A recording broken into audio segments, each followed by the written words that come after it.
सौतेली माँ का अत्याचार। बहुत समय पहले की बात है। राघव नाम का आदमी अपने दोनों बेटियों के साथ रहा करता था। उसके बड़ी बेटी का नाम था सुहानी और दूसरी बेटी का नाम था शिवानी।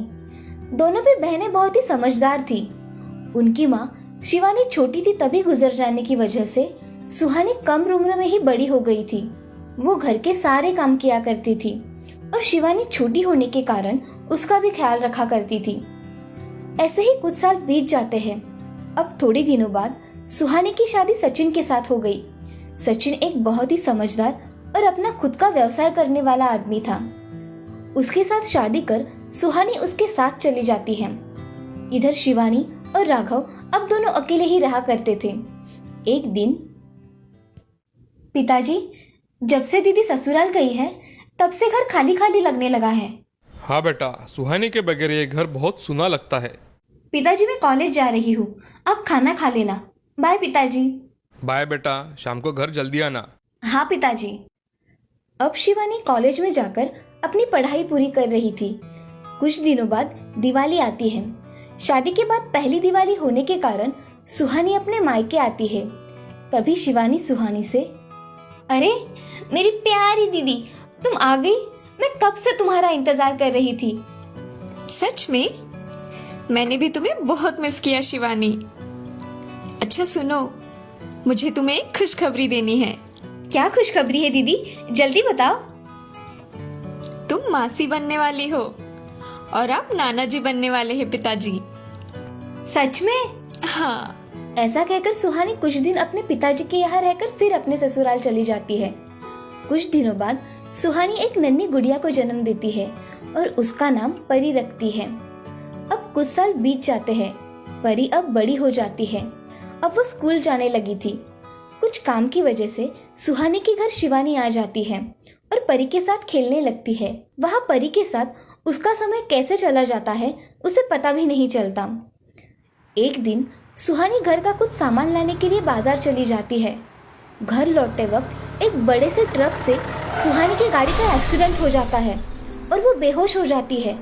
उसके सर से बहुत खून निकलना शुरू हो जाता है। वहाँ के लोग उसे अस्पताल में भर्ती कर देते हैं। ये खबर सचिन को मिल जाती है। तभी सचिन शिवानी को फोन करके सारी बातें बताता है। शिवानी की तो धड़कन तेज हो जाती है। वो परी को लेकर रोते रोते अस्पताल चली जाती है। क्या हुआ है जीजाजी? दीदी कैसी है? डॉक्टर ने क्या कहा? उन्होंने 24 घंटे का समय दिया है। मुझे तो कुछ समझ में नहीं आ रहा है, ये क्या हो रहा है। ए भगवान, मेरी सुहानी को बचा लेना। तभी डॉक्टर ऑपरेशन थिएटर से बाहर आते हैं। सचिन डॉक्टर को देखते ही उनके पास जाकर उनसे पूछता है, डॉक्टर साहब, सुहानी कैसी है? हमारी ओर से हम पूरी कोशिश कर रहे हैं सचिन। डॉक्टर साहब, कैसे भी करके आप मेरी सुहानी को बचा लीजिए प्लीज। ऐसा कहकर सचिन रोने लगता है। सचिन को रोते देख परी और शिवानी भी रोने लगती है। तभी दूसरे डॉक्टर बाहर आकर सचिन से, सॉरी सचिन, आपके बीवी का बहुत ज्यादा खून बह जाने की वजह से हम उन्हें नहीं बचा सके। डॉक्टर की बात सुनकर सचिन और शिवानी बहुत रोने लगते हैं। तभी सचिन सुहानी के पास जाकर, तुम मुझे ऐसे छोड़कर नहीं जा सकती सुहानी। ऐसा कहकर सचिन जोर जोर से रोने लगता है। अब कुछ महीने ऐसे ही बीत जाते हैं। परी को माँ की कोई कमी ना हो, इसीलिए सचिन की माँ गीता हिम्मत जुटाकर सचिन से कहती है, बेटे, कब तक तुम ऐसे ही सुहानी के यादों में अपनी जिंदगी गुजारोगे? तुम अब एक पिता भी हो और पिता होने का फर्ज भी तो तुम्हें निभाना है। उस मासूम परी की ओर देखो बेटा। क्या तुम्हें नहीं लगता कि परी को माँ के प्यार की जरूरत है? तुम्हें दूसरी शादी कर लेनी चाहिए। मगर माँ, मैं दूसरी शादी कैसे करूँ? क्या तुम्हें लगता है सुहानी जितना प्यार कोई परी को कर पाएगा? बेटा, ये मुझे पता है, मगर परी को माँ के प्यार की जरूरत है, ये याद रखना। मैं सोचता हूँ। ऐसा कहकर सचिन वहाँ से चला जाता है। कुछ दिनों बाद सचिन की माँ गीता अपने बेटे का रिश्ता लेकर शिवानी के घर चली जाती है।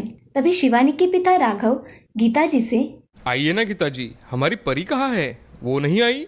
अरे नहीं भाई साहब, मैंने परी को नहीं लाया। मुझे आपसे कुछ जरूरी बात करनी थी, इसीलिए मैं आपके पास आई हूँ। हाँ बोलिए ना, आपको क्या बात करनी है? भाई साहब, मैं सोच रही हूँ कि अगर शिवानी बेटी की शादी सचिन से हो जाए तो अच्छा रहेगा। मेरी परी की जिंदगी संवर जाएगी, उसे उसकी माँ से ही माँ के रूप में मिल जाएगी। गीता जी, परी मेरी भी तो पोती है, मुझे भी उसकी बहुत चिंता है, लेकिन मुझे एक बार आप शिवानी से बात करने दीजिए। मैं शिवानी से बात करके आपको बताता हूँ। बहन आप चिंता मत कीजिए, सब ठीक हो जाएगा। जी भाई साहब, आप मुझे फोन पर बता देना। जी मैं आज ही शिवानी से बात करके आपको बताता हूँ। ठीक है भाई साहब, मैं चलती हूँ, घर पर परी अकेली है। जी। ऐसा कहकर गीता वहाँ से चली जाती है और राघव शाम को शिवानी से पूछते हैं, अरे शिवानी बेटा, मैंने तुम्हारी शादी करने की सोची है, क्या तुम शादी करने के लिए तैयार हो? जैसा आप ठीक समझो पिताजी। शिवानी बेटे, आज गीता जी हमारे घर पर आई थी, उन्होंने सचिन के लिए तुम्हारा हाथ मांगा है। ये आप क्या कह रहे हैं पिताजी? मैं मेरी बहन की जगह कैसे ले सकती हूँ? मुझे पता है शिवानी बेटा, मगर परी को माँ का प्यार तुम ही दे सकती हो। कोई और लड़की तुम्हारे इतना प्यार परी को नहीं कर सकती, इसलिए मुझे ऐसा लगता है तुम्हें इस बारे में सोचना चाहिए। और हाँ, तुम्हारा जो भी निर्णय होगा मुझे मंजूर होगा। मैं तुम्हारी मर्जी के खिलाफ तुम्हारी शादी कभी नहीं करूंगा बेटा। शिवानी पूरी रात सोचती रही और दूसरे दिन अपने पिताजी के पास जाकर, मैंने बहुत सोचा पिताजी, मैं इस शादी के लिए तैयार हूँ। मेरे परी को माँ मिल जाएगी, उससे ज्यादा मुझे और क्या चाहिए। मुझे तुम पर नाज है मेरी बच्ची। ऐसा कहकर राघव ये बात गीता जी को फोन करके बताता है। गीता भी बहुत खुश हो जाती है। उनकी शादी बहुत कम लोगों में होती है। अब शिवानी सचिन की दूसरी पत्नी बनकर उस घर में आती है। शिवानी का रवैया घर वालों के प्रति बहुत अच्छा होने के कारण वो जल्द ही उस घर में सब सीख जाती है। वो परी का अपनी बेटी की तरह ख्याल रखा करती थी। उसका खाना पीना तथा उसका स्कूल से जाने तक का सारा काम शिवानी खुद से किया करती थी। ये सब देख सचिन की माँ गीता भी बहुत खुश थी, मगर बुढ़ापे में लंबी बीमारी के कारण सचिन की माँ चल बसी। बाद में उनके परिवार में सचिन, परी और शिवानी रह गए। अब ऐसे ही 1 साल बीत जाता है। शिवानी एक सुंदर से लड़के को जन्म देती है। परी भी बहुत खुश थी क्योंकि अब उसके साथ खेलने के लिए उसका भाई आया था। अब शिवानी अस्पताल से घर पर आती है और शिवानी के मन में एक विचार आता है, अब मेरे बच्चे के सारे अधिकार इस परी के साथ बांटे जाएंगे। मुझे खुद को बदलना चाहिए, मुझे मेरे बेटे के बारे में सोचना चाहिए।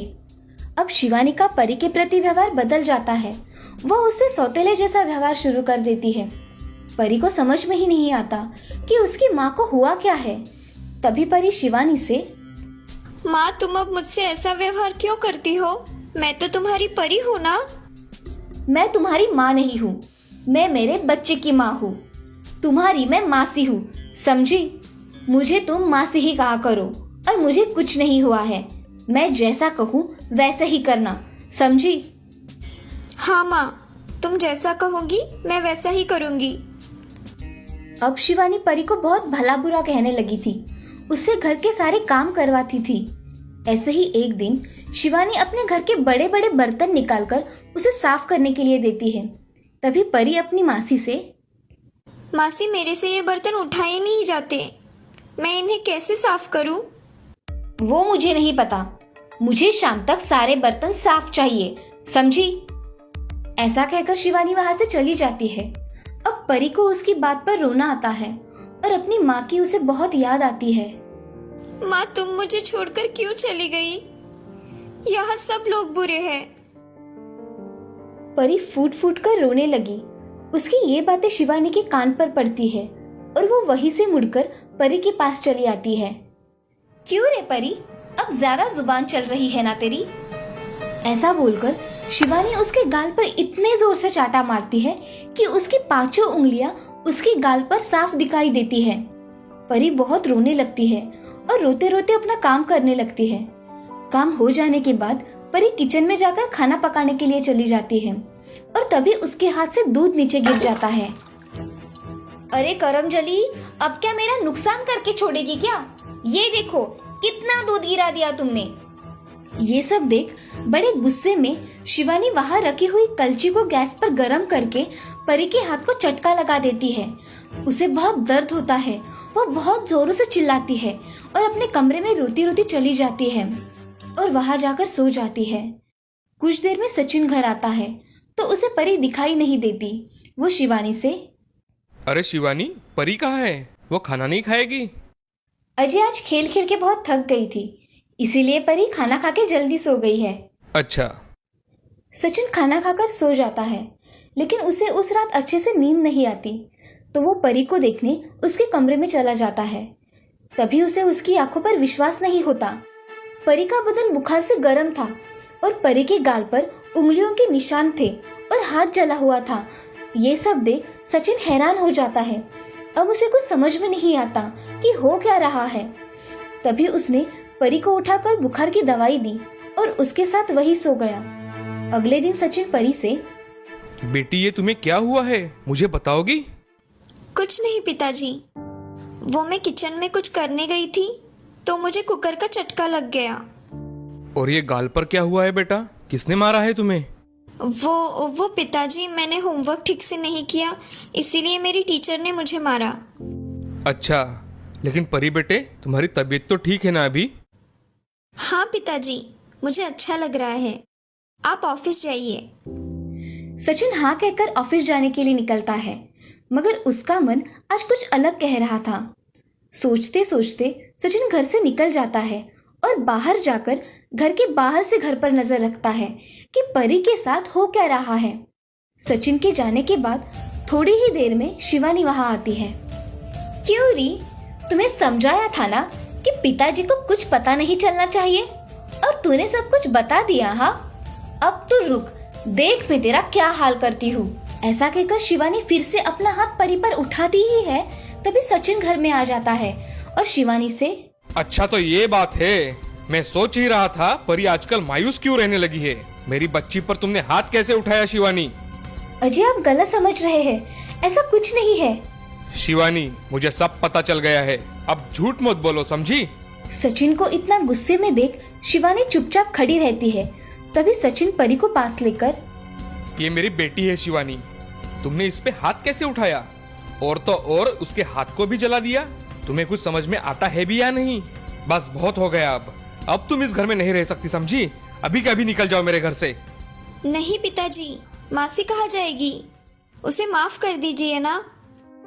ये सब सुनकर शिवानी को अपनी गलती का एहसास हो जाता है और वो सचिन से माफी मांगती है और परी से भी माफी मांगती है। तुम दोनों मुझे प्लीज माफ कर दो। तुम निकलो मेरे घर से चुपचाप। नहीं पिताजी, वो मेरी माँ है, मुझे मेरी माँ चाहिए और मेरा छोटा भाई भी चाहिए। अरे शिवानी, मेरी बेटी की सोच तो तुमसे बहुत अच्छी है। तुम तो स्वार्थ में अंधी हो गई थी, मगर मेरी बेटी, वो तो तुम्हें अभी भी अपनी माँ ही समझती है। शिवानी अब फूट फूट कर रोने लगती है और परी को गले लगा लेती है और सचिन से कहती है, मुझे माफ कर दीजिए, ऐसी गलती फिर कभी नहीं होगी। मैंने लालच में मेरी फूल जैसी बच्ची पर बहुत अत्याचार किया है, मुझे माफ कर दो मेरी परी। माँ तुम माफी मत मांगो, पिताजी माँ को माफ कर दो ना प्लीज।